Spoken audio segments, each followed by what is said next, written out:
Hello and welcome to the Star Citizen News, each week bringing you the latest headlines from the happenings in the verse and then a deeper look at what's been happening in the weekly review, this time all for the week ending the 12th of June. All the Star Citizen things have been happening. 2.4 has gone live for all backers. It is the largest update since 2.0 and it adds loads of new stuff to Star Citizen and the mini persistent universe. New flyable ships like the Starfarer and the variant Gemini.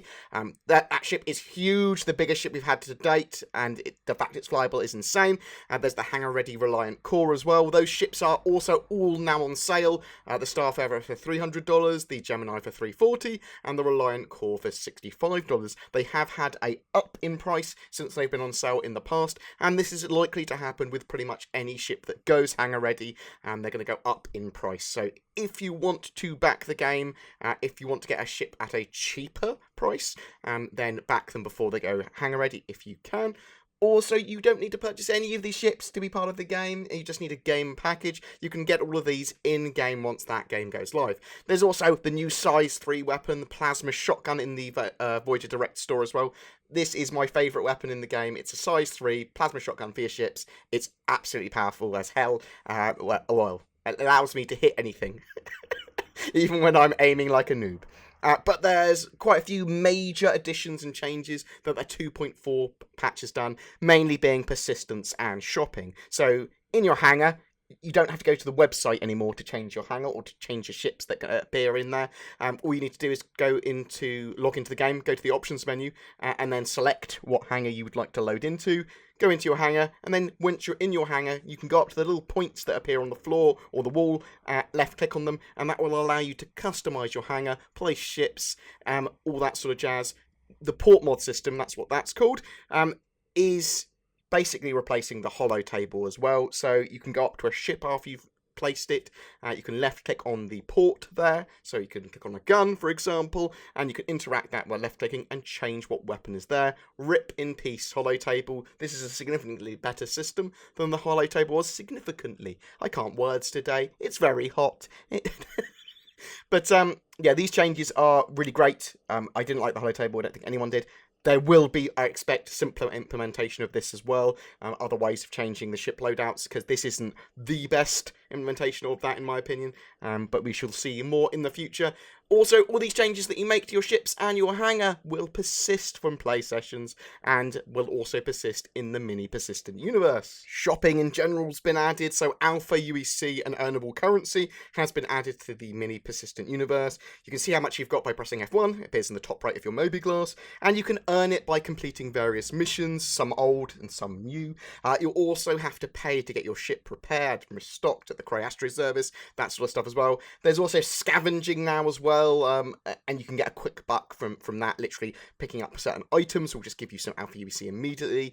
But Alpha UEC, or money, has its uses in the verse now. You can purchase clothing, first-person shooter weapons, armor, and spacesuits. And there are shops in Area 18 and Port Olisar you can spend all your earned funds in to customize your character with some useful and some not-so-useful gear. Again, all these items persist on your account after you purchase them, but Alpha UEC and these items that are bought with Alpha UEC will be wiped from time to time from your account. It's effectively for them to test the economy, and it's a testing currency for the Alpha. Also, there's loads of changes that I haven't mentioned, additions, fixes, improvements. There's Outlaw and Defender missions, there's loads more to do at Correa, there's loot to be scavenged in Yellow and other asteroid fields or wrecks, there's lots to find and explore. The CIG studios are now geared towards Star Citizen Alpha 2.5, so that will hopefully come to our grubby little PTU hands at some point this month, though I expect a couple of hot fixes for patch 2.4 if bugs are found and discovered and able to be fixed.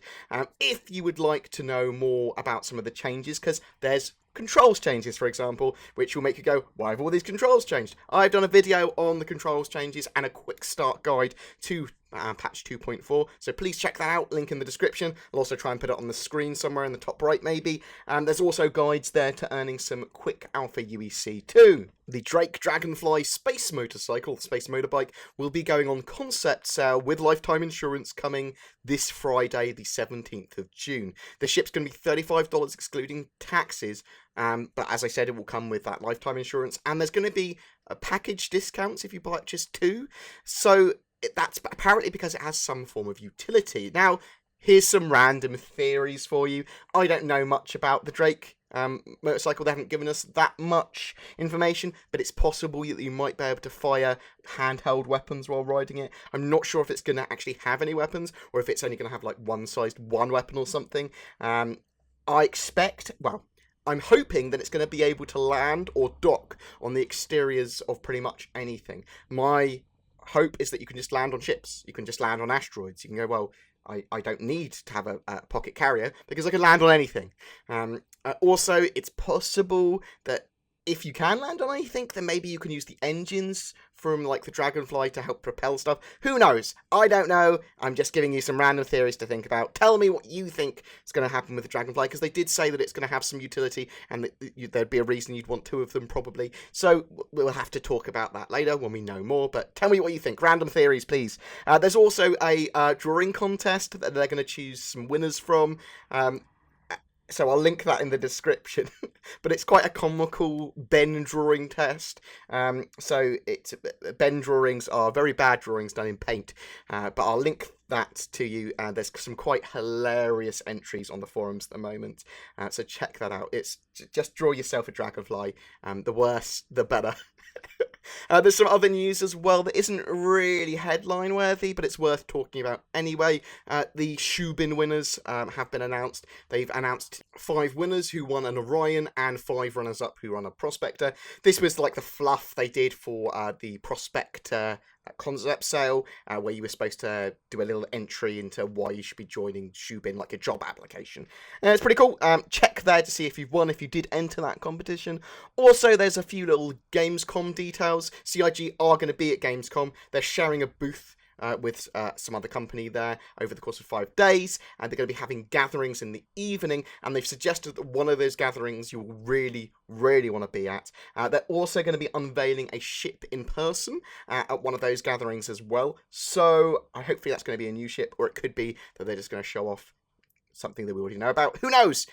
Also, a note on the Buccaneer. CIG are running a script to attribute item X, which was the C788 size 3 cannon, size 4 cannon, to everyone's account that's got a Buccaneer.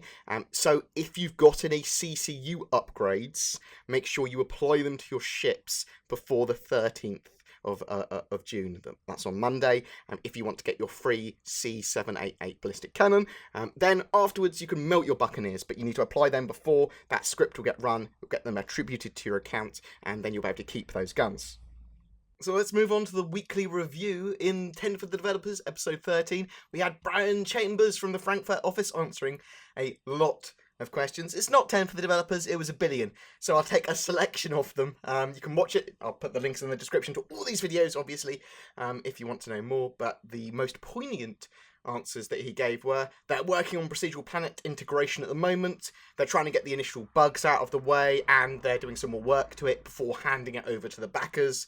The first iterations that we've seen previously were nothing to do with aesthetics. They just wanted to get the tech working, really. Now, though, for any given planet they want to create, they adjust the parameters that they want behind the planet, and then the artists can take a deeper look at it and do hand edits if they need to. In Squadron 42, there's going to be a variety of cutscenes, some where you'll need to interact with them, some where you'll have limited interactivity, and some for obvious reasons that will become obvious once we're there. We might not be able to interact at all, and we'll be like an onlooker, or be watching a video or something, I don't know. In the future, they may have a German-speaking customer service team as well. That might be in Frankfurt, or it might be integrated into the UK CS team. They've got 4 full-time weapon artists working on getting items and out for patches, or just when they're ready. Squadron 42 is going to be much more linear than Star Citizen, so if they use any form of procedural planet tech, it will be reflected in that. It's not going to be as necessary, obviously, for Squadron 42 as it is Star Citizen in general, the MMO universe. They're actively adopting new APIs such as DirectX 12 and Vulkan where appropriate, and will be integrating them into the game if appropriate. He also did more of a quick fire round as well, where he answered loads of other questions. I'll take a small selection of them as well. Planets and moons will have some form of realistic spin. At least they won't be static, and they're going for a more realistic approach to them.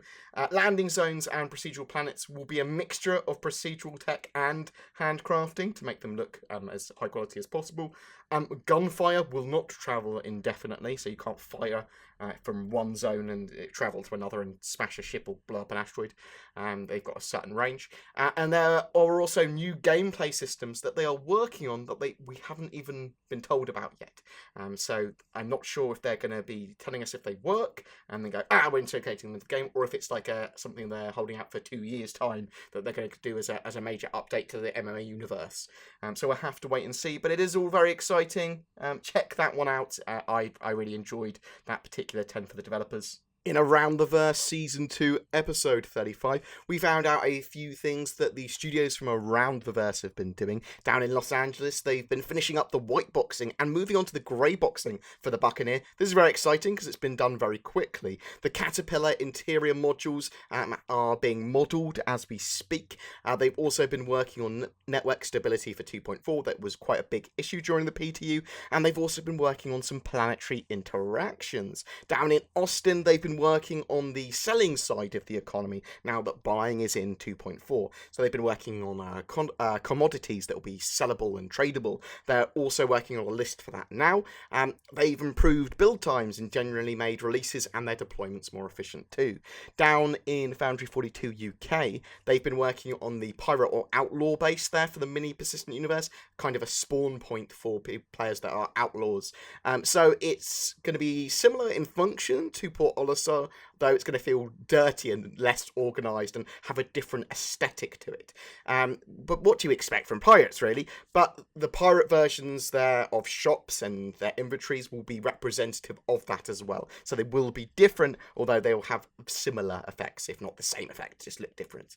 Working on character hairstyles for the Squadron 42 and the Persistent Universe has been kind of a focus for them as well. They've got the female model base kind of done as well. And they're concepting clothing for that. So for a lot of players that wanted to see the female model in there, that's going to be quite exciting. We're going to actually have women running around in Star Citizen. That's a win, rather than everyone being a clone. They have been also working on dynamic audio and music for different situations, which will change based on whether you're in an action scene or if you're doing something slow and chillaxed. Down in Foundry 42 Frankfurt, they've been doing some work and in meetings about AI and cinematics, how they interact. They need to be seamlessly transitioned between some stuff in the cinematic modes. AI will also need to be able to interact and react to certain situations even during those scenes. So there's also been improvements to the animation pipeline there. And they've been doing lots and lots of awesome work, and there's been progress on procedural planets and the tech around them. That always excites me. They don't never tell us too much information, but just knowing that they're making improvements down in the German office means that they're probably making quite big improvements. There was an ATV interview with Jim Martin, a concept artist and illustrator that's previously worked on Star Trek Deep Space Nine, Starship Troopers, and loads more cool movies too. The Lawmaker's Guide to the Galaxy this time was looking at the Davian system, so check that out if you want to know more about systems and system lore. MVP this week was Bulkheads. So this is a Star Citizen machinima, or at least set in the Star Citizen universe, by Fiendish Feather and a load of other content creators from the Star Citizen community. Hopefully this will get quite big. It's kind of trying to go for the red versus blue kind of vibe. Check that out. It is worth checking out. It's at the very least, if it's not your kind of cup of tea, humour-wise, it's certainly rendered incredibly well. And I really like this sort of stuff done in the CryEngine. It's awesome. Also, this week's ATV Fast Forward was EVA's sort of like zero gravity combat and ragdolls. Just seeing how you can move around in zero gravity and how you'll be affecting things by shooting them, basically. And there are a few little other news nuggets that we haven't discussed elsewhere in Reverse the Verse. Half of it's kind of irrelevant now, because 2.4 has gone live, but Subscriber Flare, the Saber model, which is the new Subscriber Flare, and the Cactus, which was last month's Subscriber Flare, should be in our hangars either now or over the weekend at some point, if you have a subscription. That was supposed to go as soon as 2.4 went live. A preview of the female character model is actually on Sandy's Facebook, and we should be able to see some more of that in the coming weeks on ATV. They talked about slaving turrets to pilots. That's something that can't be done properly until Item System 2.0 tech is fully kind of working, and then that will be working properly. There's also been a new hardpoint and weapons refactor during the Buccaneer, so basically they changed some of the turrets and the way they work, so there's a new description for that. I'll put a link in the description for people that are interested on the new hardpoint refactor there. Only some ships will be affected, others might already been refactored. The Caterpillar as well, we might see some more bits and bobs with that with the Dragonfly concept cell, and also hopefully we're going to see a video of it in the 100th episode of ATV, which will be coming up relatively shortly. And that's kind of it for this week's news. There's still tickets left to BritainCon, which will be held in Manchester on the 23rd of July. It should be quite a big fan meeting with lots of devs and other peoples there. Should be quite cool. I'm going to be there, so it will be super cool. I'll put links to the description down below. Check out 2.4. It is live. It's pretty cool. Remember, it is an alpha. There is going to be issues. There's going to be bugs. But report those bugs. There's a variety of smorgasbord of videos I've done on 2.4 and Star Citizen in general. I'll put links to something interesting in the description. But please check out my videos. It genuinely does help me. Any of your ideas, any of your comments and feedback, they really help me too. There is a Buccaneer giveaway throughout the month of June on my channel. All you've got to do is comment on any of my Star Citizen content throughout the month to be in for a chance to win that. We'll do something with the Dragonflies as well. Maybe next month's giveaway with Dragonflies, or maybe something like that. But yeah, guys, have a great weekend. We will try and get up some tutorials and some interesting 2.4 videos over the next few days. But yeah, it's exciting times for Star Citizen. It's the golden age of Drake, and hopefully we might even see some more ships on sale. So grab things and play the games and the spaceships. I don't know what I'm saying anymore. You take care, guys, and I'll see you in the verse.